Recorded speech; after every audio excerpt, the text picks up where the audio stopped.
Bueno, pues hoy tenemos la suerte de tener a Enrique Gonzalo y se preguntarán ustedes, ¿quién es Enrique Gonzalo? Pues miren, Enrique Gonzalo es una persona súper activa, súper productiva y que gestiona muy bien su tiempo y además te ayuda a gestionar el tiempo. El nivel de estudios que tiene es muy amplio, lo cual me gusta, desde temas de fundamentos de la neurociencia, en la Harvard Business School, donde estuve yo durante 3 años también estudiando, hasta temas de licenciado en Ciencias de la Administración y en Políticas por la Universidad Complutense, y luego tiene estudios diversos y ha sido profesor y es profesor en diferentes lugares. Por ejemplo, en el Centro de Estudios Garrigues, que es un centro que está en Madrid, él ha sido profesor durante una serie de años y también es fundador de diferentes compañías, incluso de una app de productividad personal, que esto lo hizo hace una serie de años. Hoy está más centrado en su empresa Kenso, donde trabaja y donde desarrolla temas súper interesantes que desde aquí ya os recomiendo a todos vosotros sobre gestión del tiempo y productividad personal. Más o menos es así, ¿no, Enrique? Bueno, lo primero, te agradezco muchísimo esa generosa presentación, Leopoldo. Es así. Yo creo que, fíjate, muchas veces siempre se dice la parte del currículum profesional y yo creo que es más interesante el conocer el currículum vital de las personas. Y yo creo que ahí es donde marcamos la diferencia. Así que yo creo que, cuñado, vamos a por ello. Muy bien. Explico a las personas que han oído esto de cuñado por qué he tenido un previo ahora con Enrique y da la casualidad de que mi mujer se llama Gonzalo y tiene un hermano que se llama Enrique Gonzalo, igual que él, que lógicamente es mi cuñado.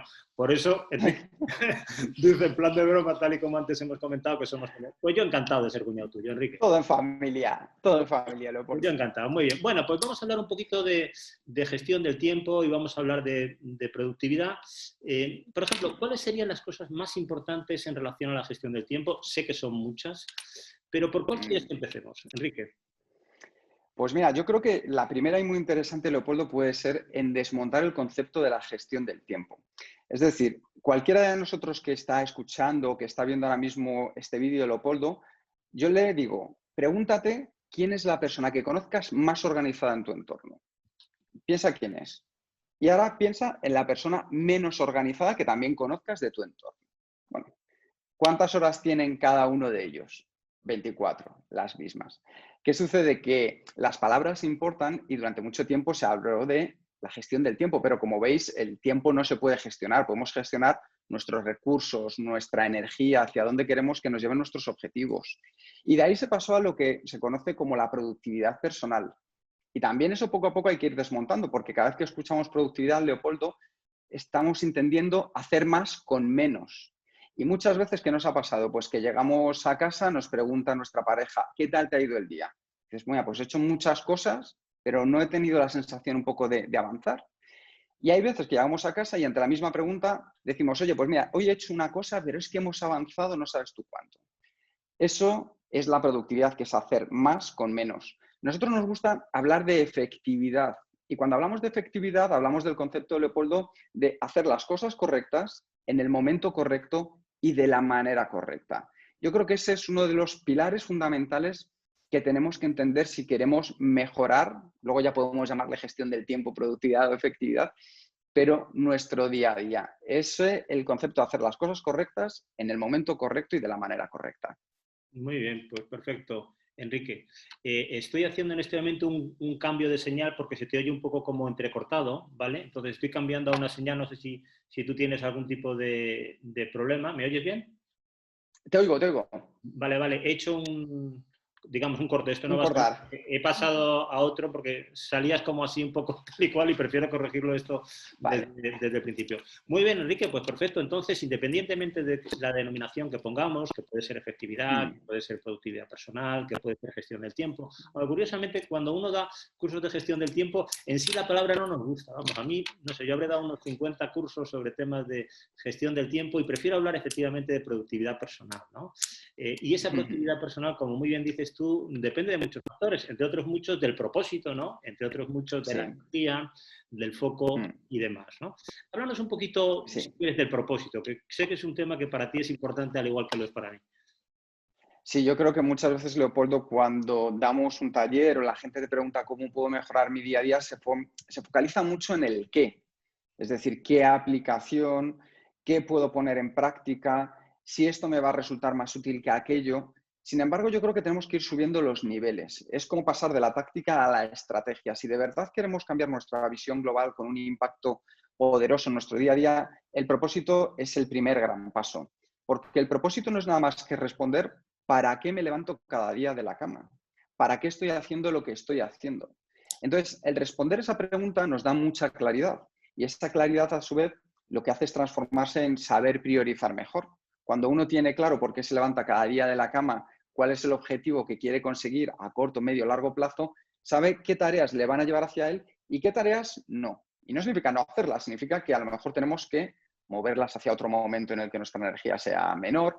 Por eso el propósito es esa guía fundamental que podemos llevar cada persona dentro de nosotros que nos ayude a conducirnos. Y nos va a llevar a cada uno a un lugar excepcional, que es el nuestro propio, donde nos queremos desarrollar más, ser más felices, más generosos. Cada uno puede tener su gran objetivo vital. Pero ese es el propósito, el origen y la brújula que nos va a llevar a ser más felices en nuestro día a día. Claro, coincido contigo. El propósito es a dónde apunto mi flecha, ¿no? O sea, dónde pongo el foco, dónde Eso es. pongo mi energía.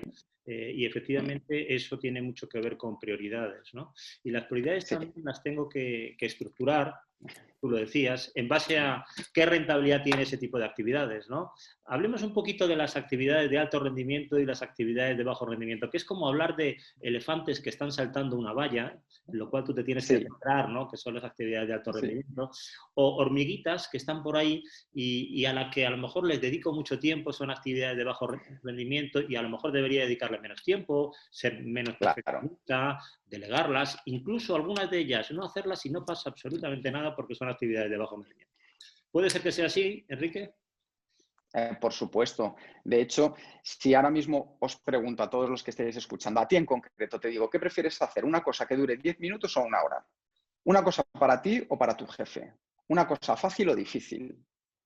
Estoy convencido que me has dicho una cosa fácil, una cosa para mí, una cosa que me lleve 10 minutos. ¿Eso significa que has elegido la mejor tarea? No. Significa que nuestros dos sistemas que tenemos en el cerebro, pues el que nosotros llamamos el sistema mono, que es el que toma decisiones de manera más inconsciente, es el que está basado en encontrar esas rutinas y llevarlas a cabo y hacernos la vida más sencilla, es el que decide muchas veces qué es lo que vamos a hacer, en lugar del sistema humano, que es el sistema que dedicando lógica, conciencia, energía, decide, yo sé que esta tarea a lo mejor ni es la que más me apetece, sé que va a durar mucho, sin embargo me voy a poner con ella porque es la que me va a permitir avanzar. Eso yo creo que es uno de los pasos fundamentales dentro de las tareas de alto rendimiento o de bajo rendimiento. Muy Y interesante. luego, a mí hay un concepto que decías tú ahora mismo que me gusta mucho, Leopoldo, y es entender cuándo podemos abordar cada una de estas tareas. Normalmente la gente dice, no, lo mejor es a primera hora de la mañana según llegas. En muchos casos yo diría que sí, pero creo que es muy importante también conocer cuál es tu cronotipo. El cronotipo al final son donde tú tienes a lo largo del día tus picos de energía. Y es muy fácil si acudís a Internet descubrir cuál es vuestro cronotipo. Pero hay gente que desde luego a primera hora de la mañana tiene toda la energía del mundo y encima, pues si terminas las cosas importantes a primera hora, cualquier cosa que luego venga después, una urgencia, un imprevisto, ya has cumplido tu gran tarea. Pero ¿qué sucede con aquellas personas que son más nocturnas, que trabajan mejor de noche, que para estar en la oficina a primera hora necesitan 5 cafés y aún así andan un poco como zombies? Pues que a lo mejor a esas personas no les pediría que las grandes tareas las hagan a primera hora del día, sino que encuentren su momento más hacia la tarde o incluso hacia la noche para realizar esas tareas. Creo que esa combinación de tenernos más en cuenta a nosotros, Leopoldo, que a veces nos olvidamos, pensamos más en enfocar la tarea, pero nos olvidamos a nosotros, es fundamental. Fundamental para, como decía Sun Tzu, conócete a ti mismo, conoce a tu enemigo y en 100 batallas nunca saldrás derrotado. Pues conozcámonos cómo somos, dónde tenemos nuestras mayores capacidades para abordar a su vez aquellas tareas más importantes que van a requerir más de nosotros. Efectivamente, porque conectando con lo que dices, efectivamente, en función del biorritmo, hay personas que están más fuertes mentalmente a primera hora, otros que están más fuertes a lo mejor a última hora, y hay gente que está mucho más fuerte trabajando por la noche. Efectivamente, Sun Tzu, el autor de El arte de la guerra, entre otras muchas cosas, dijo que lo mejor es ganar una guerra sin librar ninguna batalla, lo cual es una eficiencia extraordinaria. Y en base a lo que tú Máxima. decías y hablabas del cerebro, el cerebro, como sabes, que pesa entre 1,3 kilos y 1,4 kilos y que gasta el 20% de la energía que consume el cuerpo, por definición es vago. Entonces se va a tirar siempre a Eso lo más es. fácil, a lo que le gusta, etcétera, etcétera. Por ejemplo, eso hace también que mucha gente se haga la multitarea, que es tremendamente ineficiente. En vez de poner foco en algo, la multitarea. Háblanos un poquito de la multitarea. Eso que las personas están haciendo 4 cosas a la vez y están como más tranquilas porque les da la sensación de que avanzan o porque no quieren coger el toro por los cuernos y claro, luego se tienen Sí, que tirar muchas horas, ¿no? sí, sí, porque la multitarea es un mito. Es un mito desde el punto de vista neurológico, si queremos abordarlo desde ahí, porque yo creo que también es importante entender qué le pasa a nuestro cerebro.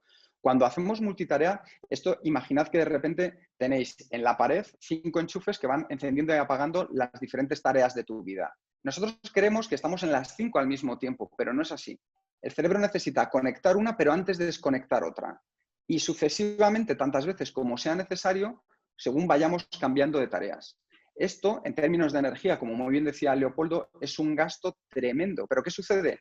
Que a nuestro cerebro se siente cómodo porque le encanta parecer que está haciendo muchas cosas a la vez, le encanta tachar al mono del que hablábamos antes. Sin embargo, la tarea al final es realmente ineficiente. Recuerdo un estudio que me llamó muchísimo la atención, Leopoldo, en el cual cogían a una persona y le decían en un circuito cerrado, tenía que llevar un coche, y al terminar el circuito le preguntaban el número de señales que había visto. Entonces hacían el recorrido, tomaban nota y luego volvía otra vez a hacer el recorrido de manera muy similar, cambiaban simplemente unas señales por otras, solo que en la segunda vez lo que hacían era llevar a un copiloto que le estuviera dando conversación, poner la radio y le preguntaban diferentes cosas mientras iba conduciendo. Lo más interesante es que casi siendo el mismo recorrido con el mismo número de señales, la persona al final fue capaz en el primer caso de llegar, pues imaginemos que había 20, pues a un 80%, sin embargo en la segunda vuelta bajó y decreció el porcentaje de señales que había podido identificar cerca de un 30% más. ¿Qué significa? Que por mucho que creamos nosotros que estamos prestando la máxima atención, dedicándole la pasión, la calidad que necesita esa tarea, no lo estamos haciendo así. Y genera mucha frustración porque es la pescadilla que se muerde la cola. Creemos que hacemos mucho, pero luego cuando vemos que no está terminado, que no está bien hecho, que nos vuelven a pedir esa misma tarea otra vez, entramos en un círculo vicioso del cual es complejo salir. Por eso lo más importante es tener claro, como hablábamos antes, el propósito y si tú tienes 5 tareas, de esas 5, ¿en qué orden las pondrías para acercarte más a tu propósito diario? Tan sencillo como eso con la multitarea, Leopoldo. Claro, claro, porque efectivamente, como nos has dicho al principio, la hora 25 no existe, salvo en el programa ese de hora 25 de la radio, que no sé si existe o no, y efectivamente hay que centrarse, no trabajar la multitarea. El perfeccionismo. Yo he sido perfeccionista durante muchos años, hasta que me di cuenta que era una lacra. Sí, Hablemos un poquito del sí. perfeccionismo, Enrique. Yo soy un perfeccionista también, te lo tengo que reconocer. Durante muchísimo tiempo siempre me he ido más a la perfección que al bien mayor. Y creo que es uno de los condicionantes que tenemos, que incluso muchas veces como mito se ha visto positivo en las personas perfeccionistas, sin embargo, impide disfrutar mucho del trabajo hecho y del trabajo por realizar. ¿Por qué? Porque una persona perfeccionista, Leopoldo, te pregunto a ti, ¿cuántas veces has terminado 100% satisfecho de una obra que hayas hecho, de un trabajo, de un curso? Pues mira, yo llevo 30 años dando cursos y solamente en uno logré que las 25 personas me pusieran un 10, solamente en uno. Los 25, un 10, de 0 a 10, solamente una vez. Otras muchas veces, a lo mejor se me han escapado 2 o 3 y muchísimas veces, pues claro, otras puntuaciones. Ni tan siquiera en la que todos me pusieron 10, yo estaba contento porque pensaba que lo podía hacer mejor. Pero claro, hay que tener prioridades en la vida, como tú muy bien Sí, estás explicando. Y el es perfeccionismo, que hay... hay Sí, que ser muy perfeccionista quizás en aquello que requiera un nivel alto de perfeccionismo, pero luego hay que hacer trabajos buenos, de alta calidad, pero siendo consciente de que el tiempo es un recurso escaso, es como si dijéramos que estamos invirtiendo dinero en bolsa o en acciones, Ujú, bonos, ujú. obligaciones, entonces tú tienes que administrar, o vamos a ver, con este capital, ¿dónde coloco aquí, dónde coloco aquí, dónde Claro, coloco aquí? Porque no es como un chicle inagotable. Entonces el perfeccionismo yo por creo, supuesto. que ahí coincidimos, que hay que utilizarlo para diferentes cosas, pero ojo cuando el perfeccionismo te impide hacer cosas importantes. Ojo cuando el Sí. perfeccionismo se centra en actividades de medio rendimiento o de bajo rendimiento y ojo si el perfeccionismo, aunque sean actividades de alto rendimiento, te impide hacer otras cosas que también son más importantes, no solamente urgentes, que es un tema que ahora hablaremos, sino realmente Sí. fundamentales en tu propósito, ¿no? Ojo con ese perfeccionismo. Fíjate qué interesante lo que has comentado, porque al final podemos hacer dos cosas con el perfeccionismo para cambiarlo y utilizarlo a nuestro favor. La primera es entender que hay cosas en las que somos maravillosos, excepcionales, que hacemos las cosas con un alto valor añadido en referencia con nuestros compañeros, con la competencia, en nuestro día a día familiar. Si yo tengo por ese lado que sé que hago una cosa excepcional y otra que no la hago tan bien, lo que yo no buscaría jamás es intentar equiparar el perfeccionismo de esto que es un ancla, llevarlo hasta un nivel de perfección como otras habilidades que tengo. Simplemente lo llevaría hasta el nivel en el que no sea una rémora en mi vida. Es decir, yo siempre lo pongo, por ejemplo, en el caso de los futbolistas. Yo a un delantero centro lo que quiero es que siga metiendo goles. Entonces no le voy a decir que defienda mejor y en todos los entrenamientos pasarme, no, defiende mejor. No, le enseñaré a defender hasta un punto óptimo, pero lo que me interesa es que siga siendo mejor en lo que ya es bueno. Entonces, ahí lo que intento sustituir, que en mi caso personal me ha funcionado, Leopoldo, es el perfeccionismo por la mejora continua. Es decir, ¿qué puedo poner en práctica? Semana a semana, después de taller en taller, día a día con mi pareja, con mis hijos, con mis amigos, que me haga un poco mejor de manera consciente. Un pequeño paso, no estoy diciendo algo agigantado, sino un pequeño paso que yo voy a ir probando cada vez y veo cómo me funciona. Si veo que al final es útil, lo incorporo dentro de mi sistema de hábitos, dentro de mi sistema productivo, dentro de mi sistema de trabajo. Si no, pruebo otra cosa. Pero ahí hay una gran diferencia entre ser perfeccionista e ir mejorando en contraposición en lo que es en el día a día. Si la gente que nos está escuchando, yo les recomendaría esos dos puntos a tener en cuenta. Muy bien, muy bien. El tema de la mejora continua. Ahí me recuerdas un poquito a Usain Bolt. Usain Bolt, en fin, todos lo conocéis, o ha sido un velocista impresionante, ¿no? Y que no lo conozca es muy fácil porque es el que sale el último, el que sale peor. O sea, tú miras cualquier carrera y los Cierto. 5 o 10 primeros metros es el peor, pero luego es el que tiene la progresión más grande. Entonces, ¿qué es lo que hizo su entrenador? Pues en vez de trabajar en eso, trabajó en la progresión, justamente lo que está diciendo muy acertadamente Claro. Enrique. En esa progresión, tú tienes que trabajar en la progresión y tienes que trabajar en aquello que al final te va a dar el alto rendimiento. Y en el caso concreto de Usain Bolt, venía dado por tener una aceleración espectacular pasados los primeros metros, ¿no? Estupendo. Claro. Bueno, hablemos también de cómo decir no con facilidad y con educación. ¿Y qué nos decía ya, creo que Gandhi en relación a esto, no? Sí, bueno, al final yo creo que el no, como decía Gandhi, expresado desde el más profundo yo creo que es un acto de generosidad muchas veces. A mí me ha costado, Leopoldo, te diré que años por mi forma de ser, decir no de una manera en la cual me sintiera cómodo. Y el primer clic me lo hizo una persona porque me dijo, que tú piensas que cada vez que le estás diciendo sí a alguien, en el fondo estás diciendo que no a otra cosa. Y algo tan sencillo fue tan potente para mí en ese momento que dije, ¿cómo puede ser? Es verdad. Efectivamente, estoy diciendo que a lo mejor me quedo 5 minutos más, 10 minutos más, 15 minutos más a una persona que ha venido a pedirme algo, pero ese tiempo a lo mejor se lo estoy quitando a mi familia o simplemente ya no lo tengo para ese hobby que iba a practicar. Entonces es muy importante que tengamos en cuenta que cada vez que decimos sí a algo, estamos renunciando a otra cosa. Eso como punto de partida. Nosotros trabajamos en Kenso un método que es el método PACTA. Buscamos acrónimos para que sea mucho más sencillo en el día a día ver cómo poder recordar toda esta información. El método PACTA, Leopoldo, es muy sencillo. La P es la P de propósito.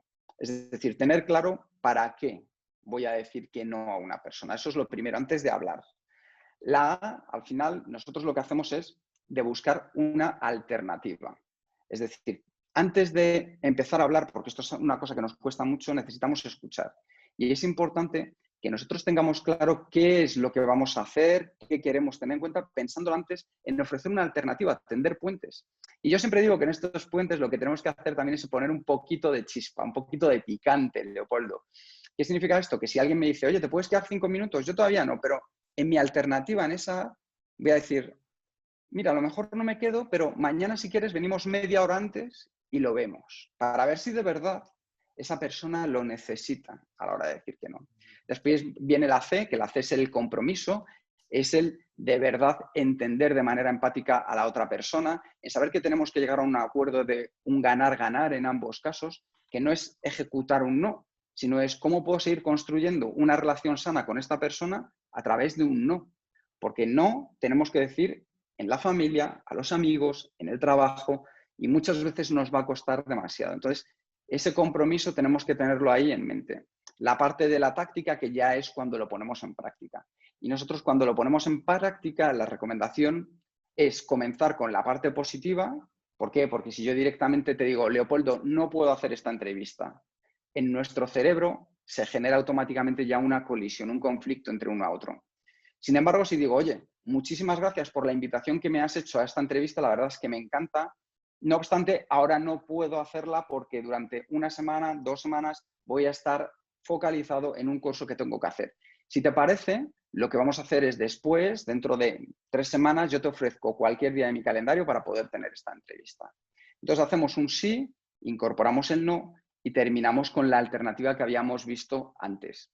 Y lo que es muy importante en este caso, hacernos nosotros los responsables, es decir, primera persona del singular, que la persona entienda que no me estoy excusando en otras razones, sino que yo estoy diciendo que no, o primera persona del plural, si estamos representando, por ejemplo, a nuestra empresa y nos están pidiendo que hagamos un descuento importante. Y por último, la última A es la de afirmar, que es la de, yo digo siempre afirmar y reafirmar, que significa que a la otra persona no le tenemos por qué convencer de primeras. Pero si nosotros nos mantenemos firmes, sólidos, estables en ese no, estaremos construyendo en nosotros la seguridad de poder decir que no más a menudo y volver otra vez a realizar el mismo círculo con la persona tantas veces como sea necesario. Con esto, si lo vamos poniendo en práctica en situaciones sencillas, en situaciones que en el día a día no nos requieran un gran no, no os vayáis ahora a esa persona con la que más os cuesta y directamente digáis, me ha contado Quique el método PACTA, lo voy a poner en práctica. No, como yo os digo, para jugar bien tenemos que entrenar. Se juega como se entrena. Entonces, entrenemos. Y veréis que poco a poco os vais sintiendo mucho más cómodos a la hora de expresar vuestro no de una manera genuina, sana y comprometida también con vosotros mismos. Y así vas ganando el sí para tu familia, para tu salud, para tus hobbies, para ti mismo, para tus amigos. Eso es. O para otra serie de actividades. Muy bien. Como veis, Enrique Gonzalo, de gestión del tiempo, de productividad, se lo sabe todo o casi todo. Muy bien, fantástico. Me faltan muchísimas cosas. No, me hace gracia porque los ejemplos que utilizas tú, el 80% de los ejemplos son los que utilizo yo en las clases, con lo cual te estoy oyendo y me estoy oyendo yo mismo. Es lo que tiene ser familia, que vamos compartiendo claro, las cosas. Es lo que nos pasa cuando nos reunimos los cuñados, lógico y normal. Eso Muy es. bien. Oye, hablemos un poquito de las reuniones, esa reunionitis, ¿no? Esa reunionitis tan extendida en España y en otros muchos lugares. O sea, cuando no hay agenda, cuando no hay hora de inicio, no hay hora de finalización, cuando no hay orden, cuando no se acaba, cuando se convoca a más personas de las necesarias, cuando no se hace ningún tipo de resumen ni hay ningún tipo de plan de acción después, cuando... ¿Cómo solucionar la reunionitis? Que es uno de los temas importantes, ¿verdad que sí, Enrique? Desde luego, y uno de los mayores consumidores de tiempo. Recuerdo que cuando comencé a trabajar, una época en la que fui a Estados Unidos, me sorprendió ver cómo eran de eficaces las reuniones en Estados Unidos. Yo me quedaba sorprendidísimo. De hecho, siempre cuento la anécdota que una amiga, Carmen Remy, alemana, me decía, Quique, dice, ¿puedo hablar contigo? Y yo le decía, sí, en 5 minutos. Y ella me decía, ¿5 minutos españoles o alemanes? Entonces yo creo que también un poco el carácter latino lleva a las reuniones que estamos realizando a que no sean tan efectivas como pudieran ser. ¿Qué tenemos que tener en cuenta de una manera sencilla? Primero, que hay una parte visible que es la propia reunión. Pero quizá lo más importante, los factores más importantes de una reunión están antes y después de la misma. Antes de la reunión, lo primero es preguntarse para qué estamos montando esta reunión y volvemos al propósito. ¿Qué propósito tiene montar esta reunión? Y cuando preparamos una reunión hay que tener en cuenta factores que son esenciales. Primero, ¿cuántas personas? Y yo siempre aquí hablo del óptimo, es decir, el mínimo de personas que sean necesarias para sacar el máximo impacto que queramos de una reunión. Hay que convertir un acto social, que es una reunión, en acciones. Este es el gran cambio. De hecho, yo os recomiendo, una de las cosas que hice que impactó muchísimo en mis equipos cuando trabajaba, es que hay unas aplicaciones que son calculadoras de reuniones, que las pones de manera online, y entonces automáticamente tú introduces cuántas personas hay, el coste más o menos de cuánto cuesta el minuto de cada una de esas personas, y entonces vas sumando y ellos iban viendo en la reunión cuánto estábamos invirtiendo de dinero, porque es una gran inversión económica. Entonces, tengamos en cuenta esta parte previa, el número de personas adecuadas y también la agenda y los documentos que tienen que ir por anticipado. No tiene ningún sentido llegar a una reunión y entonces empezar a elucubrar, a pensar, a pimponear ideas, ¿no? Lo importante es que antes de la reunión cada persona tenga la información necesaria para que cuando llegue diga, tú tienes que hablar de esto, tienes que haber visto esto, porque vamos a dedicarle X minutos a esto. Y eso se llama agenda. En la agenda se incluyen los documentos que todos necesitamos tener, cuánto vamos a hablar de cada uno de los temas y quién es el responsable de cada de los mismos. Porque luego al llegar a la reunión vamos como el cuchillo en la mantequilla. Entonces sí que podemos ir directos al grano. Y lo que tenemos que hacer, como decía antes, es pasar el acto social de reuniones, pasarlas a acciones. Yo esto es una cosa que me gusta mucho y es ser escrupuloso y respetuoso con el tiempo. Al final, si a una persona le decimos que va a estar 45 minutos en una reunión, que sean 45 minutos, porque a la larga lo que estamos ganando es compromiso hacia esa persona. Muchas veces en España, por defecto, te dicen 1 hora y ya sabes, Leopoldo, terminamos 1 hora y media, 1 hora y 45, porque hemos empezado a hablar de esto, luego de lo otro, luego de la familia, el fin de semana. No. Respetemos el tiempo. Y lo que hagamos al final de la reunión sea todas las acciones que se van a llevar a cabo, quién van a ser los responsables, para cuándo. Todo eso se manda también de manera posterior a la reunión en un correo a todos los que hayan asistido. ¿Por qué? Para que la gente tenga conciencia y estemos todos en el mismo barco remando hacia el mismo lugar. Que no piense uno que yo es que había entendido, yo es que creía que te ibas a encargar tú. No. Entonces tenemos agenda antes de comenzar con el mínimo número de personas, el número óptimo para el mayor impacto, con todos los documentos, los tiempos que se tiene que preparar cada uno. En las reuniones vamos directos al grano, el tiempo que lo respetemos, convirtamos esa reunión en acciones, esas acciones se dejan claras en la misma reunión y después las volvemos a mandar en un correo a todas las personas que han asistido para saber que vamos en la misma dirección. Muy bien, pues estupendamente bien explicado. Enrique y yo tenemos dos amigos por los que hablamos mucho. Uno se llama Stephen Covey y otro se llama Sí. Wilfredo Pareto. ¿Le puedes decir, Enrique, por ejemplo, cuando hablamos con Stephen Covey, en qué hace el más énfasis? Quizás en los 7 hábitos de la gente altamente eficaz. Y cuando hablamos de Wilfredo Pareto, ¿qué hablamos del 80-20, no? Fíjate que si me permites, voy a incorporar otra más, que es el señor Parkinson. Ah, bueno, también.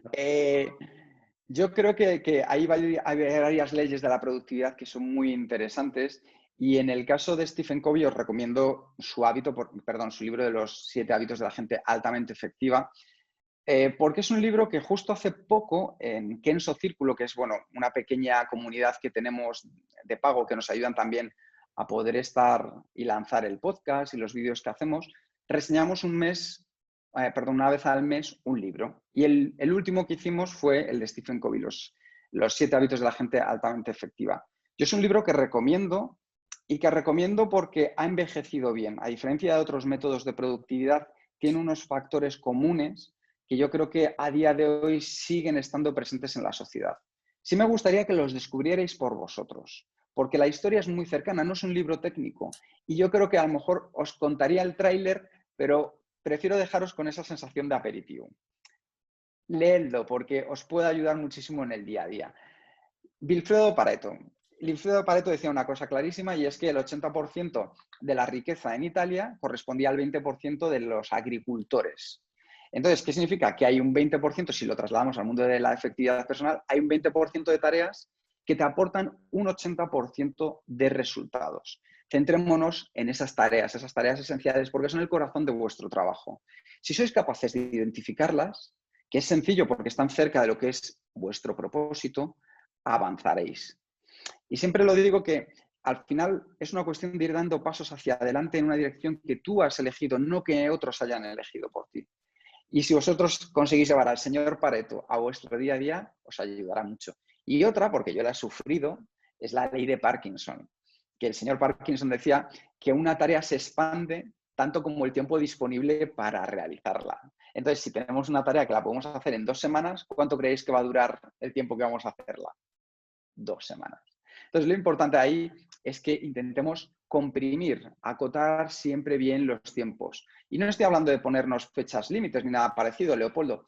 Estoy diciendo que seamos realistas en cuanto a nuestra planificación diaria y sepamos qué tiempo tenemos para hacer las cosas. Porque el tiempo es un recurso de 24 horas, como hablábamos antes. Es un recurso escaso. Yo sé que mucha gente pagaría por tener 25 horas, solamente 1 hora más cada día. Pero muchas veces no consiste en expandir, sino en comprimir. Decidamos cuáles son las acciones esenciales que nos van a llevar más lejos. A mí me gusta mucho que, por si lo quieres también, lo utilizo en las presentaciones, Leopoldo, les pongo la litografía del toro de Picasso. No sé si la conoces. Sí, sí. Pues me encanta ponerles la litografía del toro de Picasso porque Picasso empezó dibujando un toro y luego durante 11 litografías, 12 en concreto, lo que fue haciendo fue quitar todo aquello que era accesorio para quedarse con lo mínimo y que cualquier persona que viera eso, que parecía a lo mejor un garabato de un niño, entendiera que es un toro. Lo mismo hay que aplicar a nuestra efectividad. Quitémonos corazas, quitémonos todo aquello que no nos está nada más que cargando de peso. ¿Y cuáles serían las 4 líneas que marcarían nuestra efectividad? Ahí es donde se encuentra nuestro propósito y nuestras tareas esenciales. Muy bien, muy bien, muy bien. Pues Simplicity Wins, ¿no? Que dirían también los americanos. Y también bueno, podríamos incluir a muchos que son amigos de Enrique y mío, como por ejemplo Peter Drucker, ¿no? Que Peter Drucker, entre otras Sí, cosas, ya sabéis todos que dice que si uno no es capaz de gestionar su tiempo, ¿qué otra cosa puede gestionar? ¿Cómo vas a gestionar un equipo? ¿Cómo vas a gestionar claro. una empresa si no eres capaz de gestionar tu tiempo? Muy bien, Enrique, pues la verdad es que estamos aprendiendo mucho de ti. ¿Qué más cosas nos podríamos, un pequeño pincelada en gestión del tiempo? ¿Qué es lo que crees tú que le cuesta más a la gente a la hora de ser productivo a nivel personal o a nivel profesional? Fíjate que yo una de las cosas de mayor impacto hemos visto, nosotros en Kenso le dimos una vuelta con algo que hablabas tú antes, de la parte de la neurología, de cómo funciona nuestro cerebro, de cómo implementamos hábitos, pero todo desde un punto de vista muy científico que luego hemos ido poco a poco filtrando hasta percolar la esencia de aquellas gotas que a nosotros en la efectividad de verdad nos han marcado. Y a las personas que digo, ya no a nosotros, sino a todas las personas que han pasado por Kenso nos han marcado. Y entonces lo que decidimos es que había que darle otra vuelta de tuerca y nos basamos en 4 pilares, en este caso, Leopoldo. Y a la gente le sorprende mucho, pero luego les impacta en positivo, y es que empezamos hablando del autoconocimiento. Es decir, si somos capaces de entendernos a nosotros, de dónde están nuestras habilidades, de saber que a lo mejor nosotros somos más racionales. Discúlpame que justo me han llamado. ¿Podemos cortar esto? Sí, sí, no te preocupes. Sí, Atiende, perdóname. atiende la llamada si quieres, no te preocupes. No, es que es el portero. No, no te preocupes, lo cortamos. ¿Sí? Sí. Le abro, sí. Justo, perdóname, que es que justo es Amazon. No te preocupes. Espera, si me das un segundito, te lo Sí, sí, cojo sí. y ligamos otra vez con esta pregunta. Discúlpame. Nada, nada.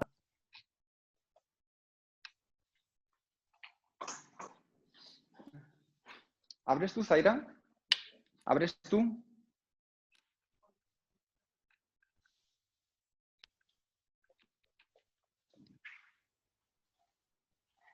Que es que ya te puedes imaginar, estas cosas de Amazon. No, sí, son cosas que pasan. Nosotros estamos pidiendo y continuamente están llamando y no puede pasar, o sea que no pasa absolutamente Sí, nada. sí, sí. Cuando tú quieras, cuando estés Pues nada, preparado espera. y seguimos. Estabas hablándome Lo recogemos un momento. Sí, del autoconocimiento. Si quieres, te lo retomo desde el principio de la pregunta Sí, sí, para sí. que así Sí, sea te más hago yo hilado. otra vez la pregunta, si te parece, más o menos, o ya, como ya está lanzada. Venga, sí, sí.